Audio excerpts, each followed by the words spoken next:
السلام علیکم ورحمت الله وبرکاتہ. زه یم ستاسو ورور ستاسو ملګری طاهر خان. زموږ سره ډېر خوږ ملګری ضمیر خان ضمیر صاحب چې تاسو ټول ملګري پیژنئ ماشاءالله په سوشل میډیا باندې نن سبا یو سټار دی، ډېر خوږ شاعر دی. ضمیر خان صاحب خو تاسو ډېر زیات مشکور یو چې موږ ته هم ټیم راکړو د ضمیر خان صاحب نه به ښایسته ښایسته غزلې اورو. خاص کر زما چې سعودي عرب کې څومره مسافر ملګري دي دا غزلې هغه ټول ته ډالۍ. نو جی ضمیر خان صاحب پهله به راته څه وایي جی؟ پهله خو زه وایم چې خیر وغواړه الله دې لره ډېر بیا مې ټولو مسافرو ته ملګرو ته ټولو ته زړه د کومې نه سلام کوم. وعلیکم السلام. الله دې روغ لري او امین. هغې نه بعد د تا غزل وایم چې غریب سړی یم په هر سره نه پیسې اخلې، غریب سړی یم په هر سره نه پیسې اخلې او ستا مزدوري کوم په ویزه رانه پیسې اخلې او چې په 50,000 ټیکټ واخلم نو بس دی که نه، چې په 50,000 ټیکټ واخلم نو بس دی که نه، اجاز کې په دومره لټاکه رانه پیسې اخلې او په ما قرضونه دي ما پرېږده چې دا ورکمه، په ما قرضونه دي ما پرېږده چې دا ورکمه او ته کال په کال په اقامه رانه پیسې اخلې او سیبه پیسې پې ورکې نه دي خو ګناه ده ګورئ، سیبه پیسې پې ورکې نه دي خو ګناه ده ګورئ او دا بي زمزم وړم اوبه رانه پیسې اخلې مننه سیبه پیسې پې ورکې نه دي خو ګناه ده ګورئ او دا بي زمزم وړم اوبه رانه پیسې اخلې او مونږ پښتانه زار وهلي یو بس خپله کوه، مونږ پښتانه زار وهلي یو بس خپله کوه او د ورځې کار وکړم په شپه رانه پیسې اخلې. ډېر ښه دی ضمیر خان صاحب ډېر ښه. نور به تاسو شریک یار خاص کر که مسافرونه چې دي تاسو یو وختي وي هغه سپینګرې وایي مسافرۍ ده زما سپینګرې یار مسافرۍ ده دغه وایي جي نو خو داسې دی تیر وایي چې زما د خوږ زړګي قرار مسافرۍ له لاړو زما د سپینې ګیرې یار مسافرۍ له لاړو. بچیا زه سکول ته ځه خو بیا د وخته راځه، بچیا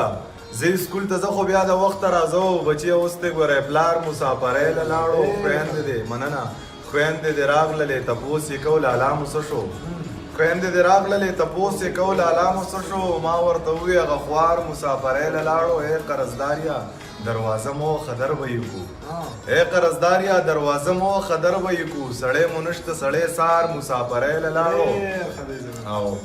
ماشوم بچی مې په اختر کې وې دا جي مې څه شو، ماشوم بچی مې په اختر کې وې دا جي مې څه شو ما ورته وویې ستا نظار مسافرۍ له لاړو. ډېر ښه دی ضمیر خان صاحب ډېر ښه دی. ها نور به سره سره کېږي او غزل نیم راته نور هم ډالۍ کا غزل خو ستا راخوښې هغه وایم هغه څه خلک یې نه ویني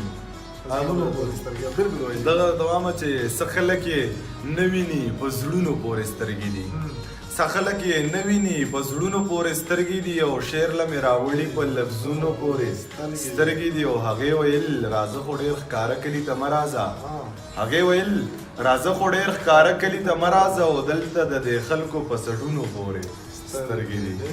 مننه، هغې ویل راځه خو ډېر ښکاره کلي ته مه راځه او دلته د دې خلکو په سټونو پورې سترګې دي او زه د شپې درغلی وم سهار کلی خبرو بیا،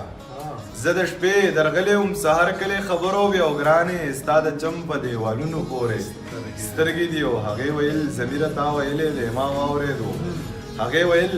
ضمیره تا ویلی دی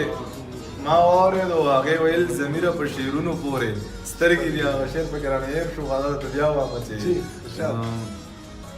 سترګې که یې ولیدې زمانو بیا به هېڅ نه وي، سترګې که یې ولیدې زمانو بیا به هېڅ نه وي او مړې بس یوازې ستا په وروڼو پورې سترګې دي. ډېر ښه دی ضمیر خان صاحب ډېره ډېره مننه الله دې لره. او تاسو ولیدو ضمیر خان ضمیر صاحب د دو غزلې خو تاسو په سوشل میډیا باندې اورېدلې هم دي. کوشش به کوئ انشاءالله په دې سیمه کې چې نور هم څومره شاعران دي ادیبان دي هغه د کیمرې په سترګې انشاءالله ستاسو سره په خپل پیج په ذریعه باندې شیر کړو. ضمیر خان صاحب پهله قرآن تا غاړه او سره ټول مسافر طرف موږ راته غاړه الله دې لره.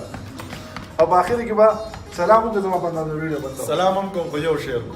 و جی جی ارشاد چې لیکم یو د پښتنو د زړه ارمان لیکم یو د پښتنو د زړه ارمان لیکم او د ملکند په غره طاهر لیکم او خان لیکم او د طاهر یو اړخ ته او بل اړخ ته دوه نومونه،